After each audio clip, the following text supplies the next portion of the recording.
Assalamualaikum warahmatullahi wabarakatuh.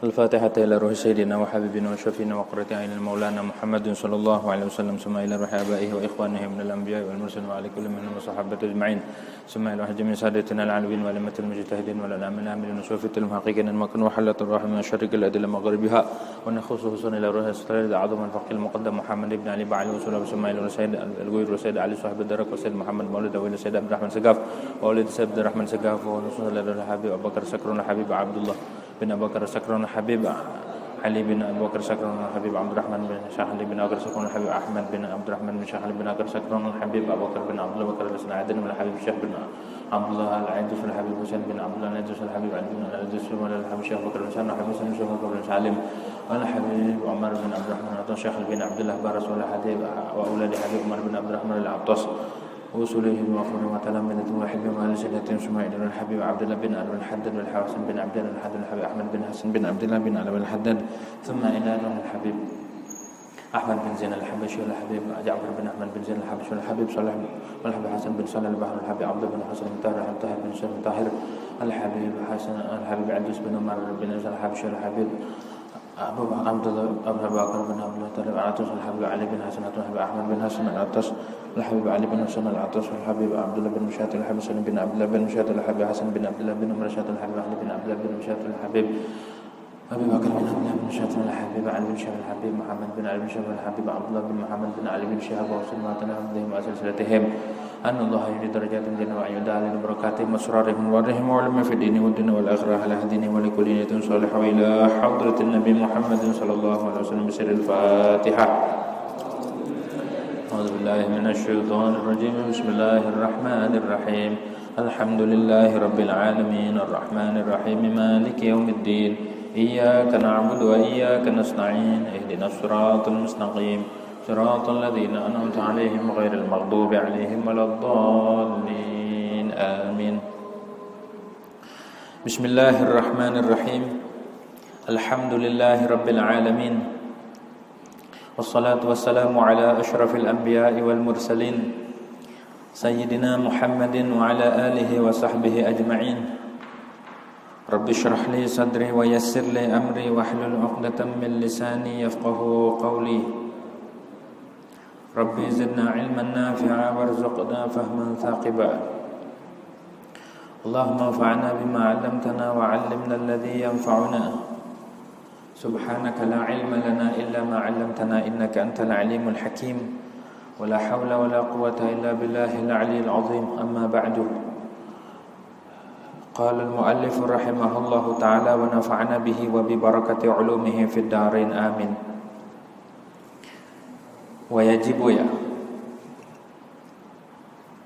Wajibu fil wudu'i, dan wajib di dalam wudu, ayushtaratu lahu, tegasnya disyaratkan bagi wudu, alla yahula bainal ma'i wa mahallit tathhir, bahwa tidak menghalangi antara air dan antara tempat mensucikan, syai'un, oleh sesuatu yamna'u usulal ma'i, yang menghalangi akan sampainya air ilaihi kepada mahallut tathhir. Fahina idzin, maka ketika itu disyaratkan yajibu izalatul awsakh, wajib menghilangkan kotoran-kotoran allati tamna'u usulal ma'i ilal a'dha, yang menghalangi akan sampainya air ke anggota wudu. Kasyam'in, seperti lilin, waramsin dan belek, wakashwin dan kulit, wakashwin mutajammidin, dan daki yang mengeras, yang menggumpal. Ingkana min kharijin, jika adalah itu kasyaf min kharijin, dari luar. Fala yasihhu tathhiru mahallin qabla izalatiha, maka tidak sah hukumnya mensucikan tempat, maksudnya anggota wudu, qabla izalatiha, sebelum menghilangkan itu ausakh. Bi khilafi ma idza kana min araqin, berbeda jikalau ada sesuatu yang menghalang itu min araqin, daripada keringat. Illa in kana fi izalatiha al awsakhi shiddatu masyaqqatin, kecuali jika ada di dalam menghilangkan kotoran shiddatu masyaqqatin, oleh sangat susah. Bi ansarat juz'an minal badan, dengan bahwa jadilah itu kotoran jadi juz'an, itu juz daripada badan, la yumkinu fasluha anhu, yang tidak mungkin untuk dipisahkannya kotoran daripada badan. Wallahu a'lam. Hadirin yang dirahmati oleh Allah Subhanahu wa taala, pertama-tama marilah kita panjatkan puja dan puji syukur kehadirat Allah Subhanahu wa taala, yang mana pada malam hari ini kita masih diberikan nikmat oleh Allah Subhanahu wa taala, nikmat sehat wal afiah, nikmat tetap iman Islam, nikmat panjang umur, nikmat diberikan kemampuan untuk hadir di majelis taklim ini. Pada pertemuan lalu kita membahas tentang tartib, ya, rukun wudu yang ke-6, tartib antara anggota wudu. Pada pertemuan lalu ada yang nanya bagaimana cara wudunya orang yang ada perbannya pada bulan lalu. Nah, itu saya jawab, cuma bait berikutnya belum saya utarakan. Hukum orang wudu di anggota wudunya ada perban. Ini sering terjadi ya hukumnya. Bagaimana itu? Apakah wajib diulang wudunya atau sholatnya wajib diulang? Enggak, nanti ketika udah sembuh. Di dalam 2 bait ini cukup jadi jawaban masalah jabirah namanya, masalah perban. Ada 5 surah, ada 5 gambaran. Mana yang wajib diulang sholatnya, mana yang tidak. Mana 2 bait itu? Di dalam 2 bait itu dikatakan wala tu'id wasatru qadral illati atau qadral istimsaqi bit taharati wa iyazid an qadriha fa'idih wa mutlaqan wa huwa biwajhin aw yadih. Wala tu'id, jangan kau ulang sholatnya. Jangan kau ulang sholat yang wudunya pakai perban. Misalkan di kakinya atau di tangannya atau di mananya pakai perban, ada luka. Ini masalahnya nih. Wala tu'id wasatru qadral illah. Enggak usah diulang, dengan catatan perbannya itu nutupin seukuran luka. Misal di kepala ada luka bocor, ya, semua nih. Kan gak mungkin kalau sebagian doang kan bisa masih diwuduin. Kalau wudu, kalau mandi ya harus kena kan. Misalkan wudu, kepalanya kena luka habis kecelakaan, diperban semua. Kepala itu bukan anggota tayamum kan? Anggota tayamum muka sama tangan. Nah, di kepala atau di kaki ada luka, akhirnya diperban. Perbannya seukuran luka doang. Bagaimana wudunya? Wudunya tetap wudu seperti biasa, basuh muka, basuh tangan. Ketika basuh kaki atau basuh anggota yang ada lukanya, misalkan gak sempurna, misalkan di kaki ada luka, terus lukanya itu menghalangi air untuk sampainya air ke anggota wudu. Maka kalau bisa dicopot, copot dulu itu perban, kenain air. Kalau nggak bisa, perih, sakit, maka nggak usah dicopot, tayamumin. Tayamum, anggota tayamum cuma muka sama tangan. Wala tu'id wa satru qadran illah. Kalau perbannya itu seukuran luka, maka nggak usah diulang nanti. wudunya nanti, sholat yang pakai wudu yang nggak sempurna. Ataupun perbannya itu seukuran untuk menahan saja, ya, lukanya sedikit, cuma dia butuh anggota yang sehat buat nahan perban. Itu namanya au qadral istimsaki. Itu nggak usah diulang. Tapi dengan catatan waktu pakai perban dia udah wudu normal, bit taharati. Artinya udah diwuduin dulu, udah nggak ada hadas, baru pasang perban. Ketika wudu berikutnya kan harus ada tayamum tuh, karena nggak sempurna, maka tidak diulang sholatnya, karena waktu masang perban udah wudu normal. Jadi ketika berikutnya wudu, ketika basuh kaki kan nggak kebasuh tuh, harus ditayamumin. Waktu basuh kaki tayamum, waktu basuh muka normal, basuh tangan kanan kiri kepala, pas basuh kaki kan nggak sempurna, maka ditayamumin. Diusap dulu airnya, disosot pakai anduk atau pakai kain, kita tayamum. Kenapa pakai tayamum? Karena ada anggota wudu yang tidak sempurna. Terus sholat, ketika sholat udah sembuh nanti, apakah sholat yang pakai wudu itu diulang? Enggak, karena waktu makainya udah dalam keadaan suci dan perbannya pun seukuran luka atau seukuran penyangga saja, gitu surahnya tuh. Bait yang kedua, wa in yazid an qadriha. Kalau perbannya lebih dari seukuran luka, orang lukanya dikit, perbannya sampai kesini-sini misalkan, sampai digulung-gulung.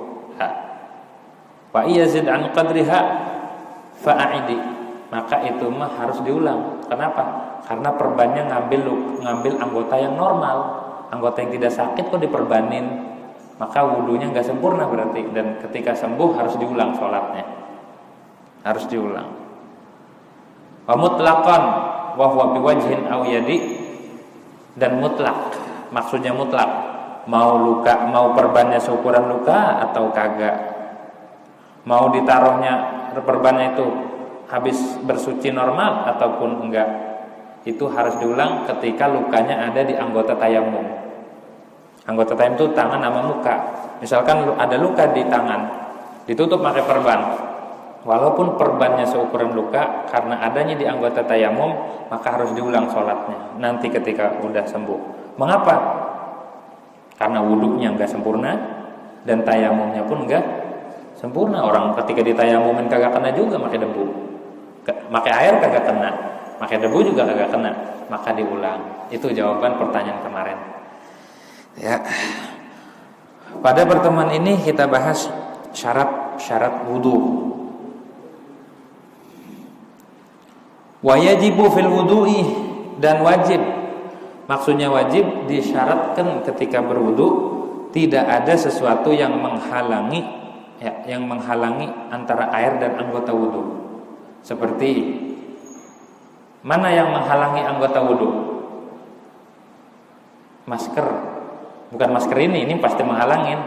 Perempuan kan kalau pakai masker ya, nah itu. Atau make up, itu menghalangi antara air dan anggota wudu. Jadi ketika mau wudu bersihin dulu tuh make up, biar kagak ada make up baru diwuduin. Jadi sah tuh wudunya. Atau kita pakai lotion, ya lotion, atau pakai lulur dah. Kalau kita mau wudu cuci dulu, biar nggak ada apa-apanya di anggota wudu, baru kita wudu. Syaratnya nggak ada yang menghalangi. Apa aja yang menghalangi? Atau orang habis makan ikan, ada sisiknya ketinggalan di tangan, wudu aja, kan nggak kena tuh, maka nggak sah wudunya, gitu. Syaratnya nggak ada yang menghalangi oleh sesuatu apapun. Oleh karena syaratnya itu tidak boleh ada yang menghalangi antara air dan anggota wudu, maka wajib menghilangkan kotoran yang menghalangi sampainya air ke anggota, daki ataupun tanah ataupun cat dan segala macam tinta yang menghalangi, ataupun pewarna kuku, ya itu juga menghalangi tuh. Jadi ketika mau wudu buang dulu, begitu. Karena kalau itu menghalangi kagak sah wudunya. Apa aja yang menghalangi? Mau kertas, ada plastik nempel, wudu kagak kebuang. Ataupun lem, power glue, nempel, harus dihilangin dulu. Kalau nggak dihilangin kagak sah wudunya. Gitu. Mana yang menghalangi itu? Kasyam'in, seperti lilin, waramsin dan belek. Orang bangun tidur, ya karena sakit mata, beleknya kan nutupin mata. Misalkan lagi sakit mata, sampai dia nggak bisa melek, belek mulu, wudu aja nggak dihilangin dulu beleknya, maka belek yang menghalangi daripada anggota, nah kan selaput mata atau ini nih, itu kan termasuk anggota zahir, harus dikenain air. Kalau terhalang oleh sesuatu maka tidak sah wudunya. Gitu. Wa kashfin mutajammidin, dan kulit yang mutajammidin, gasyaf, kotoran atau kulit atau sesuatu yang ngeras yang ada di anggota. Apaan aja? In kana min kharijin, kalau itu dari luar. Maksudnya bukan asli. Kalau kulit yang kapalan itu kan kadang orang kapalan kulitnya, itu mah asli nggak apa-apa. Ini kalau ada kulit kayak orang habis megang lemak kan nanti keras tuh. Megang sesuatu apa yang kalau keras itu ada bekasnya, itu menghalangi antara air dan anggota, harus dihilangin terlebih dahulu. Fala yasihu tathiru mahallin qabla izalatiha, maka tidak sah mensucikan tempat, maksudnya anggota wudu, sebelum menghilangkan sesuatu kotoran yang menghalangi antara air dan anggota wudu. Harus dihilangin terlebih dahulu. Kali dia habis nginjak-nginjak sesuatu yang keras, akhirnya nempel di kaki, atau habis megang adonan, atau habis megang sesuatu yang nempel di tangan, maka harus dihilangkan terlebih dahulu sebelum berwudu. Gitu. Kalau enggak sah wudunya.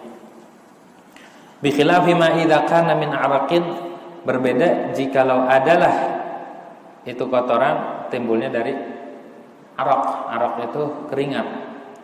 Maka itu mah tidak mengapa. Enggak membahayakan wudu. Tidak membuat wudunya tidak sah. Tetap wudunya sah. Gitu ya. Kalau kotoran itu daripada keringat. Wajib menghilangkan kotoran jika tidak ada beban yang berat atau sulit banget.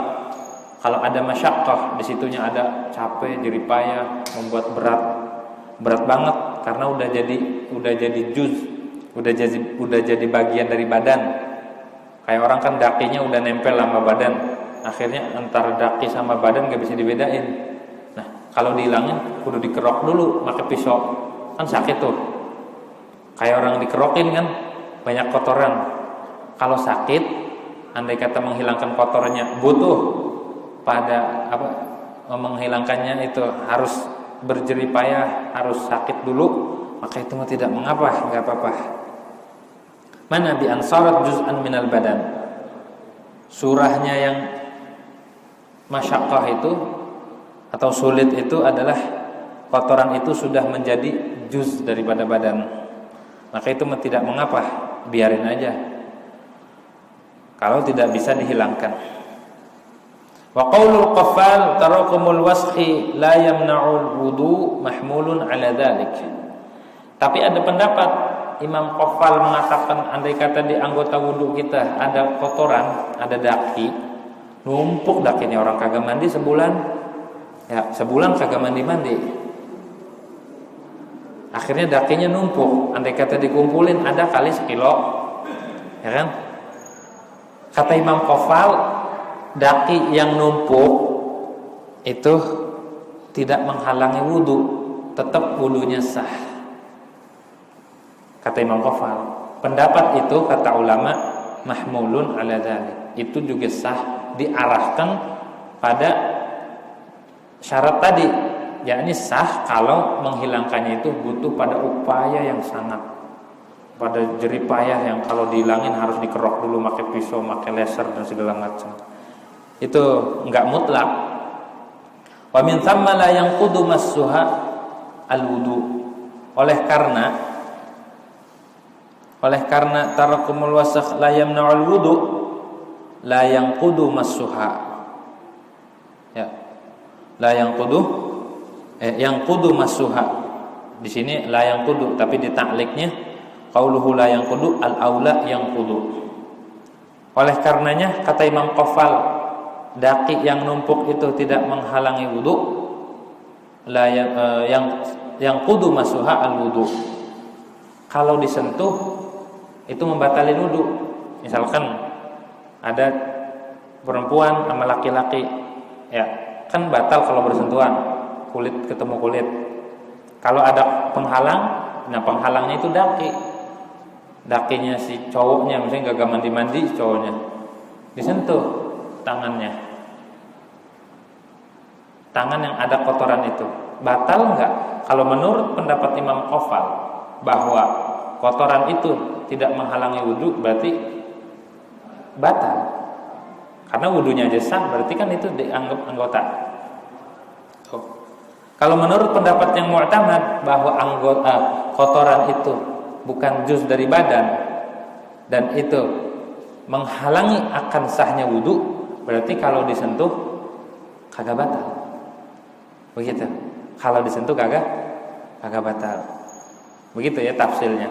Kalau dikatakan daki atau kotoran itu menghalangi wudu, artinya menghalangi, tidak sah. Kalau ada daki berarti nggak membatalkan wudu kalau disentuh. Tapi kalau menurut pendapat yang mengatakan daki ini tidak menghalangi wudu, artinya ketika wudu ada daki sah, berarti dianggap juz daripada badan dan disentuhnya batal. Gitu. Batalkan wudu. Li'annaha kal juz'i minal badan. Kenapa? Karena kotoran tersebut dianggap seperti juz daripada badan, makanya membatalkan. Kadza fi kashfil marud. Wa mithluha, dan seumpama itu kotoran aitil kal ausakhi, sama hukumnya seperti kotoran yang ada di anggota, al ausakhul lati tahtal adfar, kotoran yang ada di kuku, baik kuku yang ada di kaki ataupun kuku yang ada di tangan. Jadi kalau mau wudu bersihin dulu biar airnya enggak menghalangi, biar kotoran itu tidak menghalangi air untuk sampainya air ke anggota wudu. Oleh karena kalau ada kotoran buangin, jangan dipiara. Atau di kaki, kebanyakan di kaki tuh, apalagi di jempol ya, cantengan, kan sedep tuh baunya. Tapi ongkoh bau dicium lagi, ya kan? Ongkoh bau tapi dicium-cium, katanya sayang. Nggak ada di mall, nggak ada di mall, gitu. Nah, kotoran yang ada di kuku hukumnya sama, menghalangi untuk sahnya wudu. Harus dibuang dulu.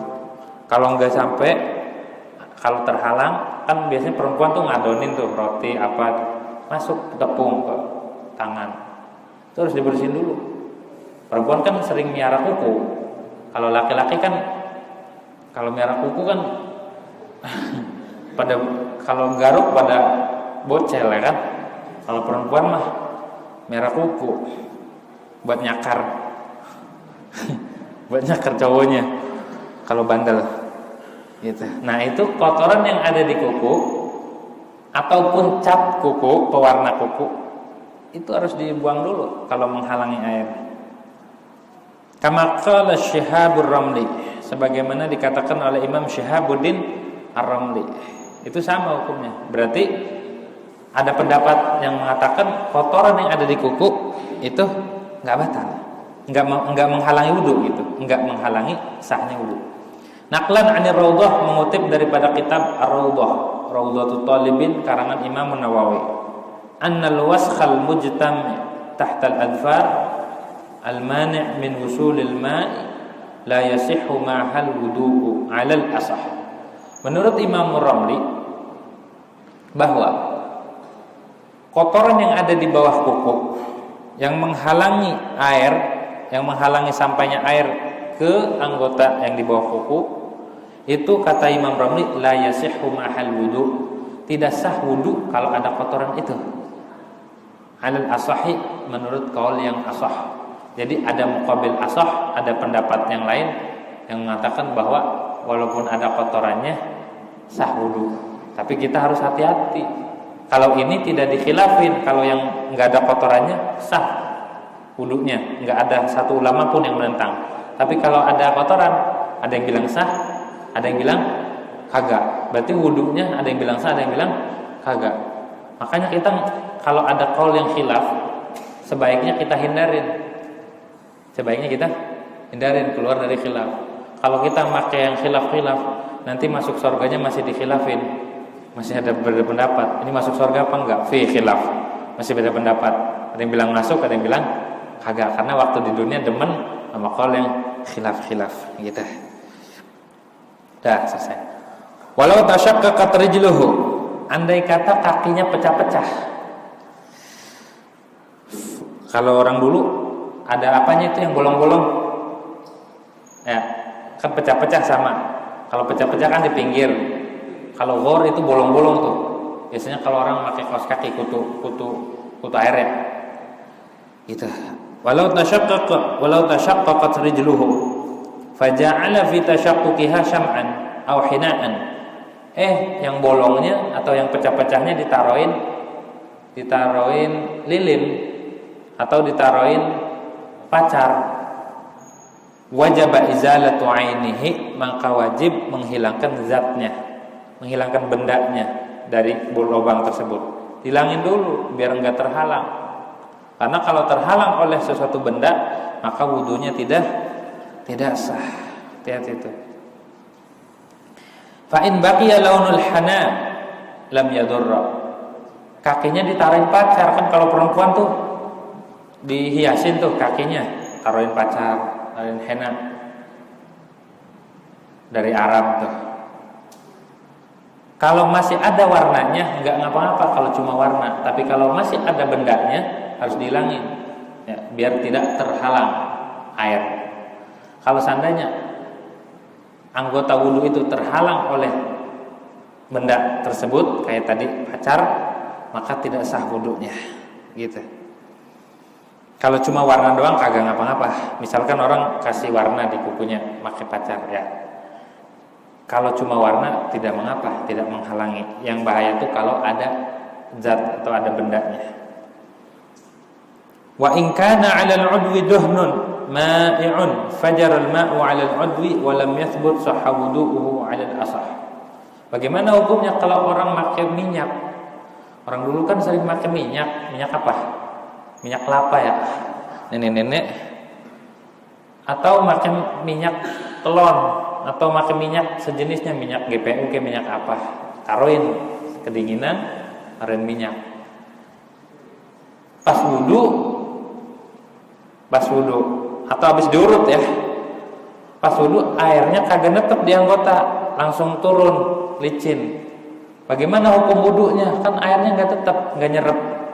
Kata Syekh Muhammad Nawawi, jika di atas anggota wudu itu ada minyak duhnun ma'i yang cair, beda dengan minyak yang beku, itu menghalangi. Kalau minyaknya cair enggak, duhnun ma'i fajaral ma'u 'alal udwi, maka mengalir air di atas anggota tersebut, ngalir airnya.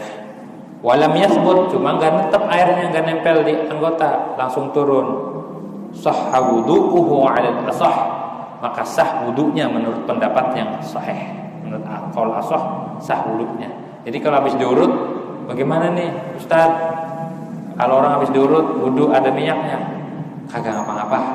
Kata kitab Thimarul Yani'ah, enggak ngapa-ngapa, sah wudunya. Gitu. Tapi kalau yang bagus buang dulu. Kalau biar enggak ada beda pendapat, buang dulu biar wudunya sah. Kalau enggak repot sayang minyaknya gitu. Intaha.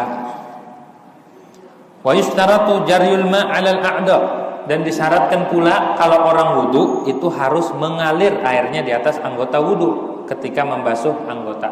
Jangan diusap begini, harus dikocorin, airnya harus jalan, nggak boleh ditarik. Ini saya sering nemuin orang wudu ngelingkisnya segini doang. Tuh. Pas dilingkis ngebasuhnya dari sini. Tapi airnya disampaikan pakai tangan gitu, diusap. Itu kagak sah. Karena itu bukan mengalir tapi mengusap. Syaratnya wudu itu harus ngalir. Semua kena air, ngalir airnya. Kalau cuma dikenain doang itu ngusap. Kalau ngalir itu jalan airnya. Jadi ngocorinya dari atas, kocorin. Dibantu, digosok-gosok. Caranya begitu. Kagak boleh kalau cuma ditarik doang begitu, diusap-usap biar basah. Kagak boleh, kecuali kepala. Kalau kepala harus nggak mesti gosok, harus masuk, nggak mesti mengalir gitu ya.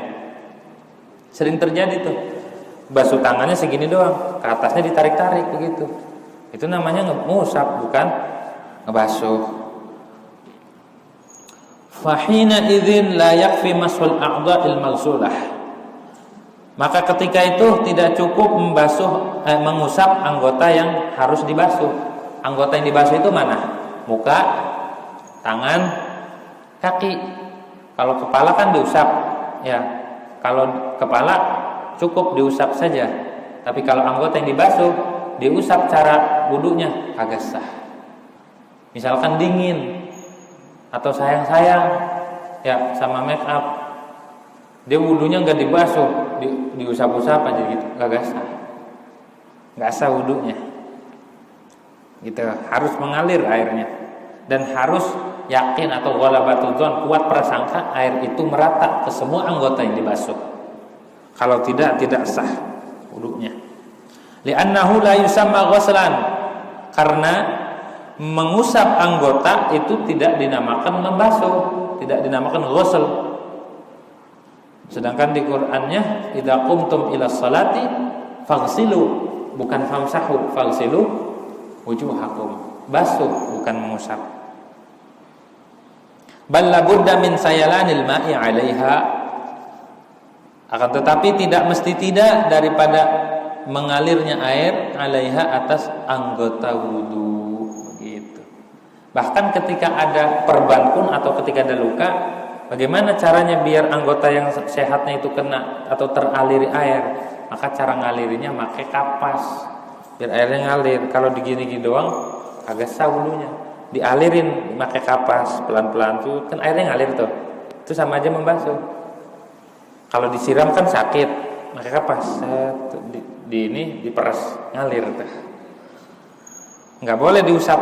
Kali pelan-pelan perih nih lukanya, diusap aja pakai air nggak bisa, nggak sah wudunya, harus disiram, harus dialirin. Wadzalika illam yaghmisha fil ma, itu pun wajib dibasuh kalau wudunya tidak dicelupin di air. Kalau cara wudunya nyelup, misalkan wudunya di kolam, tangannya dicelupin, itu mah nggak usah dialirin karena udah kesentuh pakai air. Misalkan mau basuh tangan di kolam yang lebih dari 2 kulah, karena kalau kurang dari 2 kulah jadi mustakmal, tidak boleh buat basuh yang lain.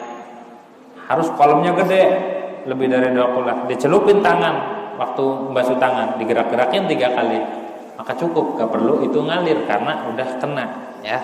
Wadzalika illam yaghmisha fil ma, mengalir juga kalau cara wudunya tidak dicelupin ke air.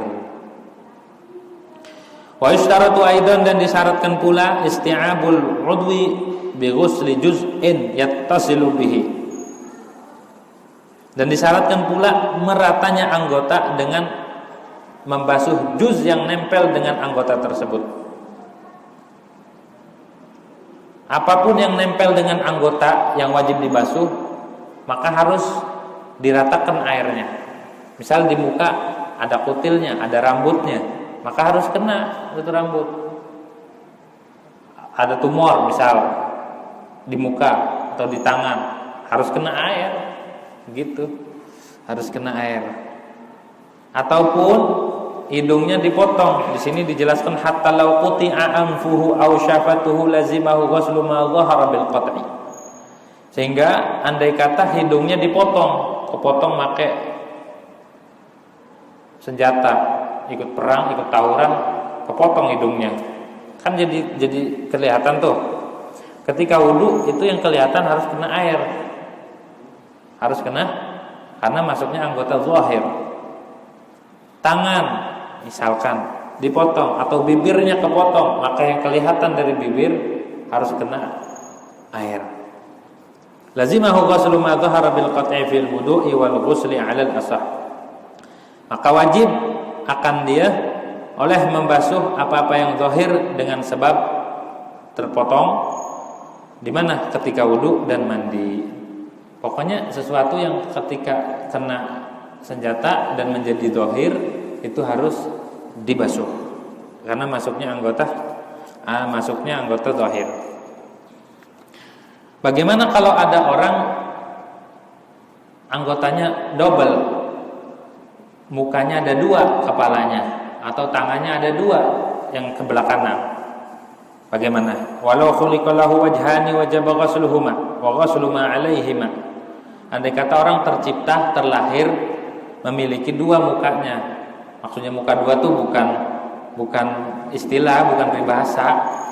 Orang terlahir mukanya ada dua atau tangannya ada dua, tangan kanannya double dah. Maka wajib membasuh dua-duanya dan apa-apa yang ada di atas anggota yang double tersebut. Dan juga wajib wa ghuslu juz'in ittasala bihima, dan wajib membasuh juz atau bagian yang nempel dengan dua wajah tersebut. Kalau ada rambutnya, yang satu ada rambutnya, yang satu kagak, misal.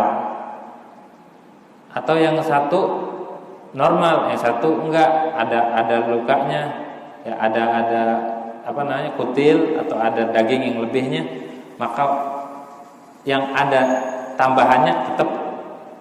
Misalkan orang ada dua mukanya, yang satu hidungnya ada dua misalkan, yang satu normal mukanya, maka yang ada dua pun harus dibasuh semuanya. Begitu. Walaupun andai kata bibirnya banyak, yang satu ada 6 misalkan, basuh semua. Gitu. Pokoknya yang ada di muka tersebut basuh, atau di anggota yang double tersebut basuh. Mudah-mudahan kita jangan sampai begitu ya. Walaupun otaknya jadi banyak, kan kalau orang kepalanya dua, otaknya jadi banyak tuh. Ya tetap aja kagak normal. Lagi capek kita, kepalanya dua, ntar berantem dewek. Gitu.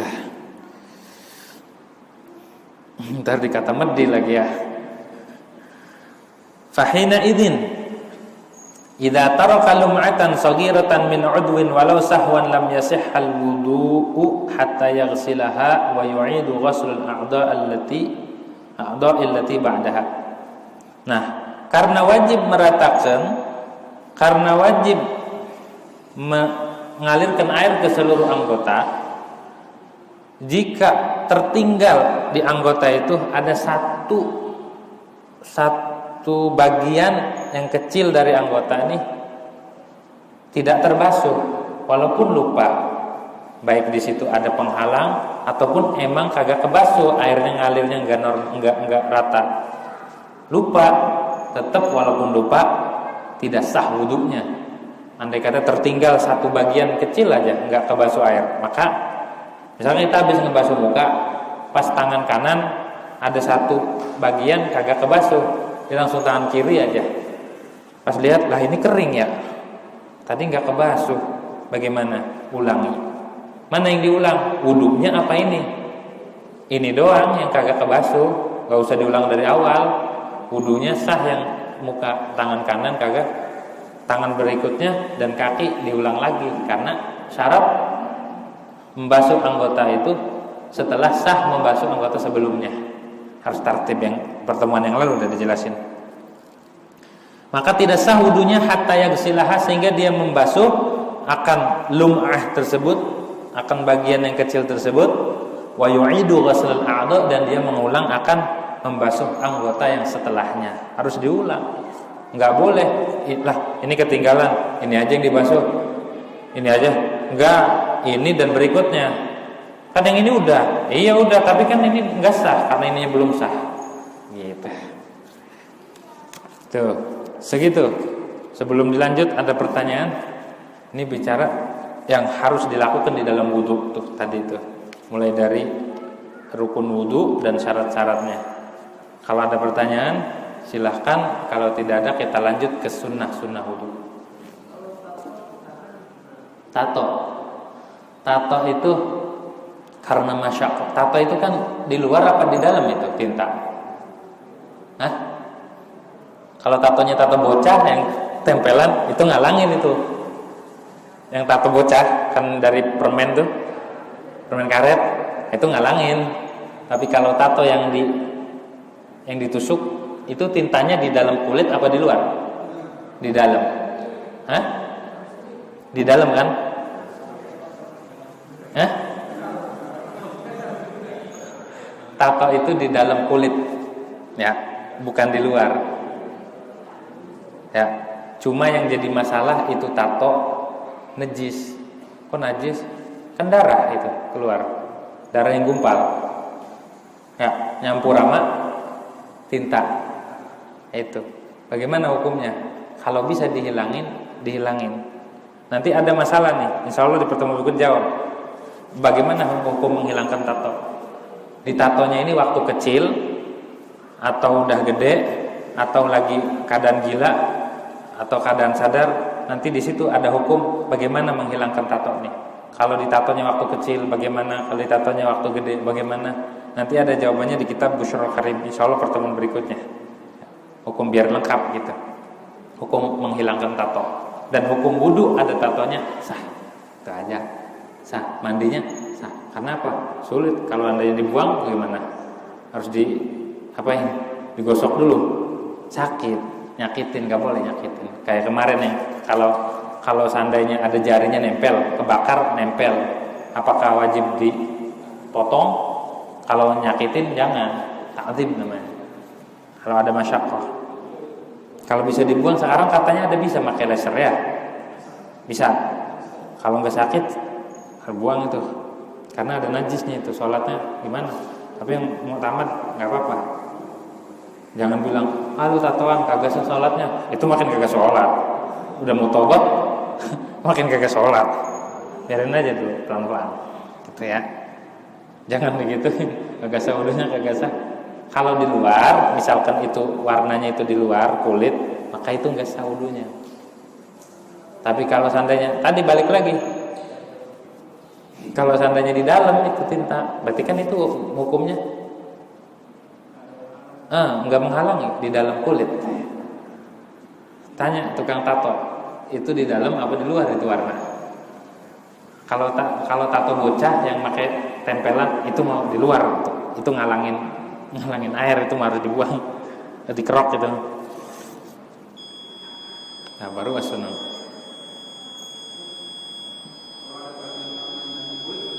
Kenapa? Enggak apa-apa, karena itu masuk bagian kita. Kulit yang kelupas kan, ganti kulit, nggak apa-apa. Karena itu masuknya dari dalam, bukan dari luar. Gitu.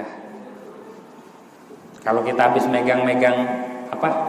Itu tuh kambing tuh, kan kadang ada tuh lemaknya, ngeras ya. Nah itu mah harus dihilangin, karena ngalangin itu mah. Begitu. Ada lagi, atau getah ataupun lem, mah gitu. Ada lagi ibu-ibu pertanyaan? Ya.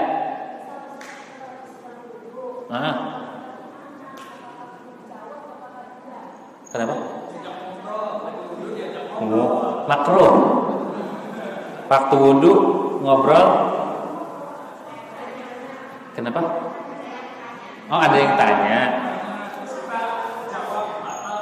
Oh enggak batal wudunya. Nanyanya nanya apa nih? Kalau nanya urusan dapur, gak usah dijawab. Misalnya, makan apa bu? Pagi ini sarapan nasi uduk, semur jengkol, gak usah dijawab.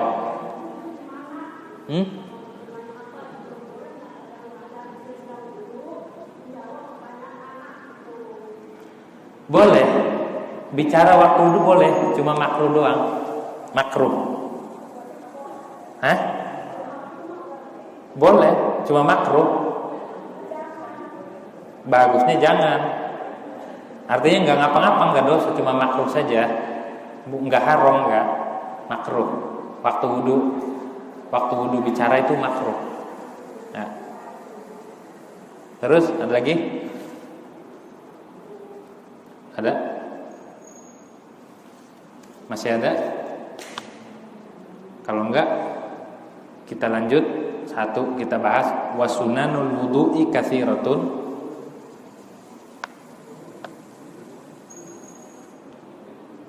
Sunnahnya wudu ini ya. Kita membahas tentang sunnah-sunnah wudu.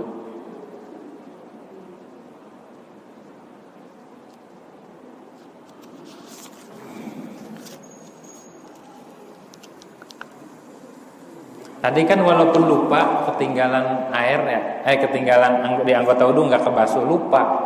Kok itu nggak dimaafin? Wa innama lam yasihha wudu'u man taraka syartan ma'an nisyan li'anna syarat min babi khitabil wad'i. Ini udah dibahas pada pertemuan lalu sebenarnya, tapi diulang lagi. Hanya saja tidak sah wudu orang yang meninggalkan syarat. Orang wudunya sempurna tapi syaratnya nggak dipenuhin. Wudunya mah sempurna tapi syaratnya ditinggal. Lupa tapi tinggalnya. Tetap nggak sah wudunya. Kenapa? Li'anna syarta min babi khitabil wada'. Karena syarat itu termasuk khitabul wada', hukum wad'i namanya. Hukum wad'i itu ja'alu syai' sababan aw syartan aw mani'an lil hukmi. Menjadikan sesuatu itu sebab atau syarat ataupun penghalang bagi hukum alladzi wa khitabut taklif.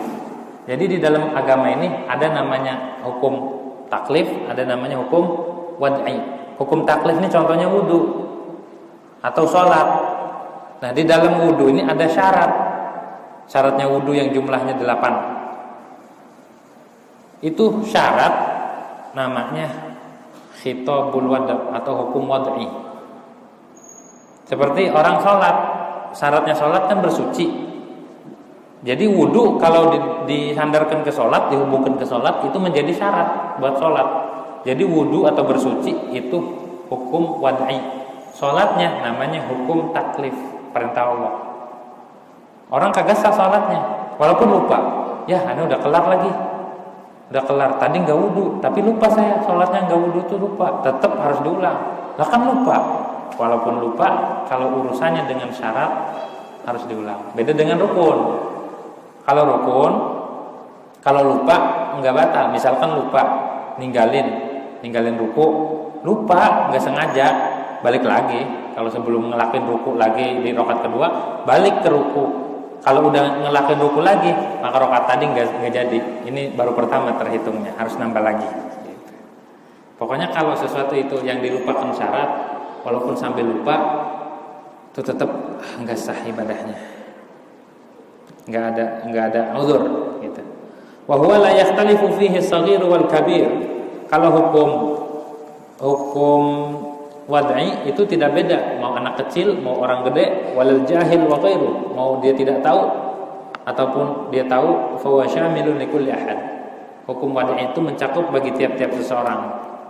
Oleh karenanya fayalzamul waliya an ya'murul mumayyiz bil wudu. Maka wajib akan seorang wali, pengurus bocah, ayahnya, kakeknya, atau orang yang diwasiatin, orang yang dipesenin, wajib ayya'murul mumayyiz bil wudu.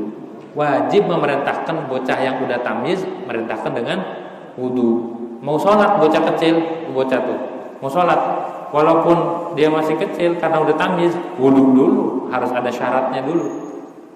Wastiqbalil kiblah, harus ngadap kiblat walaupun bocah udah tamyiz, udah idep. Inda iradati sholat, ketika dia hendak sholat, gitu. Itu yang namanya khitabul wada', syarat tuh. Kalau syarat mah walaupun bocah kecil harus tetap diarahkan. Itu. Karena syarat mah enggak ada beda. Mau besar, mau kecil, mau orang gila, mau orang bodoh, mau orang tahu, harus itu mah ya. Wa sunanul wudu'i katsirah wallahu a'lam bishawab. Al-Fatihah. Alhamdulillahirabbil alamin arrahmanir rahim maliki yaumiddin. إياك نعبد وإياك نستعين اهدنا الصراط المستقيم صراط الذين أنعمت عليهم غير المغضوب عليهم ولا الضالين آمين.